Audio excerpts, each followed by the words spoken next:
while the morning rolls. Wake up with Rich and win the day. Don't spend your morning playing catch up. Richmond's morning news keeps you on your way. 8 a.m. now in the day. All right, thanks for joining us, everybody. It's 8:04 this morning here on Richmond's Morning News. My name is Rich Herrera. Thank you very much for being a part of the program. I know a lot of you are getting ready to jump in your car, get out of town for the 4th of July weekend. Many people are going up to D.C. for the big fireworks show up there. Lots are going over to Virginia Beach and Charlottesville, wherever you happen to be. I hope you have a great 4th of July. Super Dave and I will be taking Friday off, right, Super Dave? Yeah. Unless you want to come into work. No, not at all. Come on, wake up early. No. How about we just go? We'll get up. What time do you wake up, by the way? When I'm not working? Yeah. 7 or 8. Wow, you sleep in. Yeah. That's the whole idea. What time do you normally wake up? To come into work? Yeah. 3:30. Yeah. Me as well. When I sleep in until 5. Oh yeah, no, I'm up after that. Like 5:30 at the latest. Maybe 6:30 might be the earliest that I'm awake. No. And even then, I'm not out of bed. I'm just laying there and I doom scroll for a while. No alarm clock. Just whatever time I wake up, it's usually about 5:30. So if you want, I'll meet you at Waffle House at 5:30 in the morning. Yeah. No, thanks you. All right. I set my alarm for 8 o'clock. I'm up at 8 no matter what. But I'm usually up before my alarm goes off. Do you remember when you were 14 years old and you could sleep until 2 in the afternoon? Oh yeah. But they remember I'd stay up until like 2 o'clock in the morning too. That's true. All right. We've got a lot to get to. There's a lot of great places. And Dave, you and I talk about this. We're history nerds. We love all these things about Virginia, and being newcomers here. There's great things. There's a museum, which I'm going to tell everybody, I think it's the best kept secret of all the museums in Virginia. And it's the National Museum of the Army.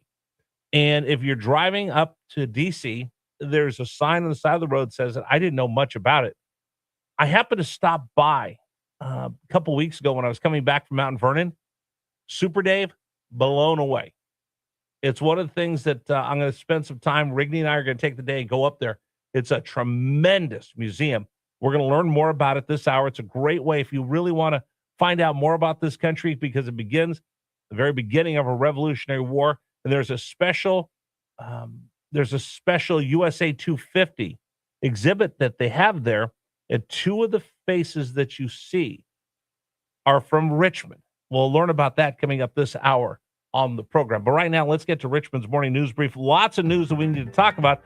So we'll start with story number 1. SCOTUS, the Supreme Court of the United States, has 3 big rulings yesterday that will rock this country. One is birthright citizenship. One is transathlete. The other is campaign finance.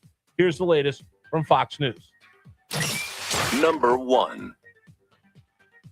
The U.S. Supreme Court struck down President Trump's executive order finding the 14th Amendment confers citizenship upon most people born here. President Trump said then Congress should work to end birthright citizenship now, and House Speaker Mike Johnson reacted. I think it's clearly an issue that merits the attention of Congress. I don't know what the remedy is, how to define it, or the timeline. It would be premature for me to project that, but I will tell you that it's a big concern for the American people because it's been abused. The justices also ruled states can block transgender athletes from competing in girls' and women's sports. They also ended caps on political party expenditures when coordinating with individual candidates, finding the limits violated the First Amendment. Jessica Rosenthal, Fox News. All right, so here's my take on all 3 of these. Birthright citizenship, I didn't really think that SCOTUS was going to rule in favor of the executive order. But here's what I do think. This is a concern, and this is something that needs to be addressed in Congress. We do have birth tourism, that people will come here to the United States simply to have a baby and then leave, and that baby has citizenship rights to the United States, and that family will end up becoming eligible to come here to the United States. It's gaming the system. Congress needs to step up and do something about it. I saw a stat the other day. 9% of the births in America are by people that are not U.S. citizens that aren't here through 9% of them of the births in the United States are from people that don't have legal status in the United States of America, long-term legal status in the United States of America. Congress needs to do something. Pen phone, that was Barack Obama. The Republicans in the House of Representatives, the Republicans in the U.S. Senate need to get a bill done, send it to the president. They need to address this, and I hope they get it done soon. Trans athletes, this will now go back to states. So if you live in California, there's not going to make a difference, but it's a huge victory. Why? We talked about this yesterday, Super Dave. Somebody got mad at me because I did ask the question of our expert from the Heritage Foundation, is there a difference between gender and sex? Well, according to Gorsuch, in a Title VII case, there was not. Now, that Title VII was about employment, but Title IX is about women and girls and opportunities in the educational code. This ruling says, no, there is no difference between gender and sex. They're male, they're female. That's it. So if you're a trans athlete and you're competing in male and female sports as someone who was a male and is transitioned, no go anymore. Now it'll go back to the states to decide whether you want to stand with women and have women be protected in women's sports, or you will allow transition males that are trans women to be in your competition. It's a big victory for Riley Gaines and the people that stood up watching what we are seeing going on. Is it widespread? No. Is it growing? Yes. But this is a huge win for people standing up, including Riley Gaines. I tip my cap to her. Finally, campaign finance. Oh boy, this is the one that you're really going to see. We have now unchained the beast, let the money come in, and we'll see even more campaign ads that'll now be coordinated and fully funded. Look out what you're going to get coming in America very, very soon. All right, story number 2.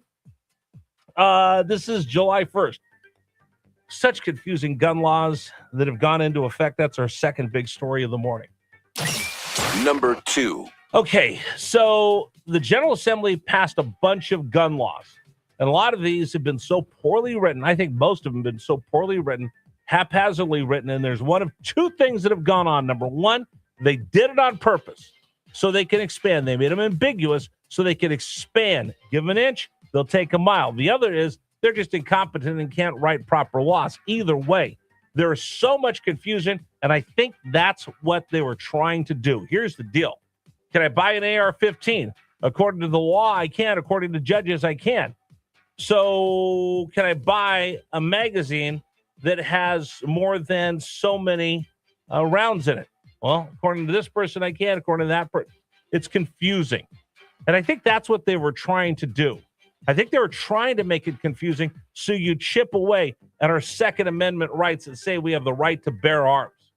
Either way, either you don't know what you're doing and you're incompetent, those of you in the General Assembly that put these bills forth and wrote them, and your staff, or you're playing games with my Second Amendment rights. It's the Constitution. Clean it up. But I have a feeling it's a little bit of both. I think there's some complete incompetency when it comes to a lot of these bills that have been written so haphazardly and rushed through. And I do think there's some purposeful ambiguity in there so you can expand. And I think the one result is no matter what, whether you're inept or you did it ambiguous on purpose, I think you achieved what you wanted to do. And I think that was to tell people, I'm not really sure what goes on in my Second Amendment rights in the Commonwealth of Virginia. So if that was your goal, congratulations. You did that by confusing people on what my Second Amendment rights were. That's not right. And I hope this gets cleaned up in the courts. And I hope that people stand up. Listen, you want to pass a law? Then just do it the right way. Be honest, open. Don't play games with me. You're playing games with me right now. All right, second big story of the day. New laws coming down the street in Virginia. Number 3.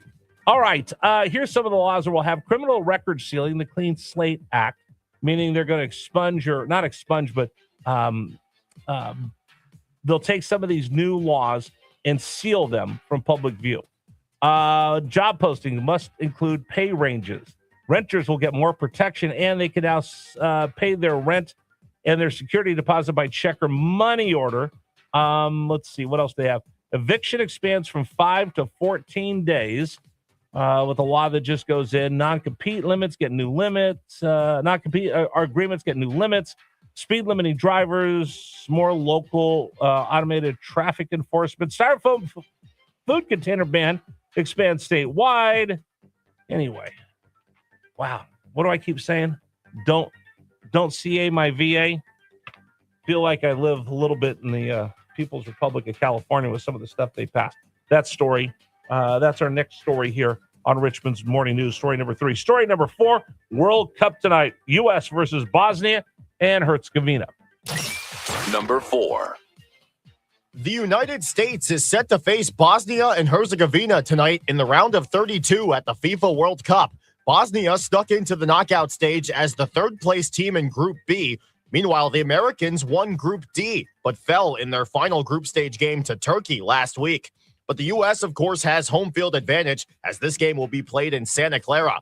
The team also expects to get back a fully healthy Christian Pulisic as he had been dealing with a calf injury. Pulisic telling Fox's Jenny Taft on Tuesday that tonight's game will be a tough matchup, but his team is ready to give it their all. I think it's going to be a good battle. We have to put on a really good performance if we want to win. Kickoff is scheduled for 8 p.m. Eastern on Fox.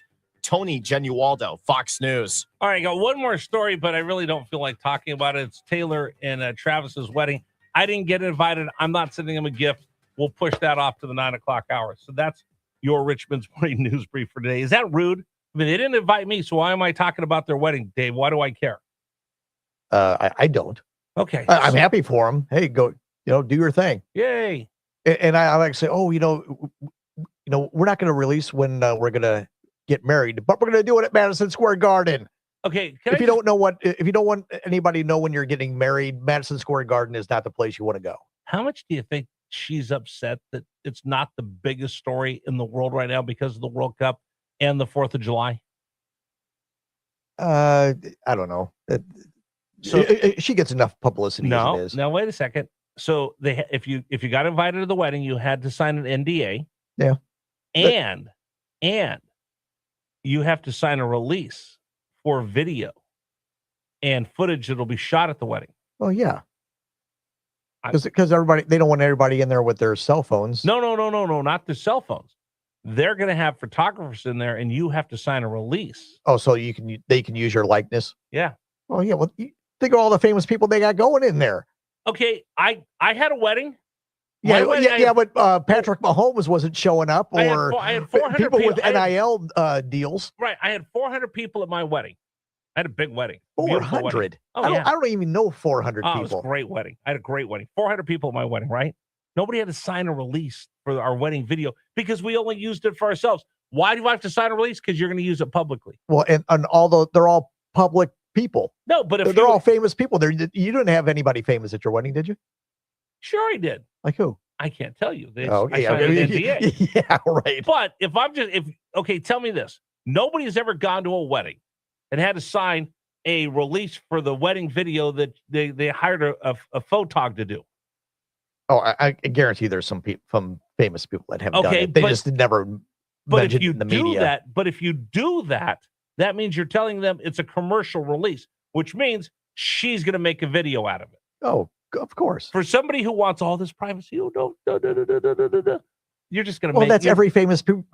They want to be famous until it affects them. Then they want to be private. That's why I know that she's upset that we're not talking about this. Number one. All right, Dave. What are you telling me?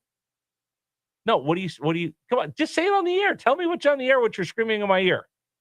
Do men's wellness. No, I thought you were going to tell me shut up and talk. No, do your live spot. All right, men's wellness center. Shut up and talk, Herrera. All right. See, that's what happens when you start getting a little bit older and you get a little cranky and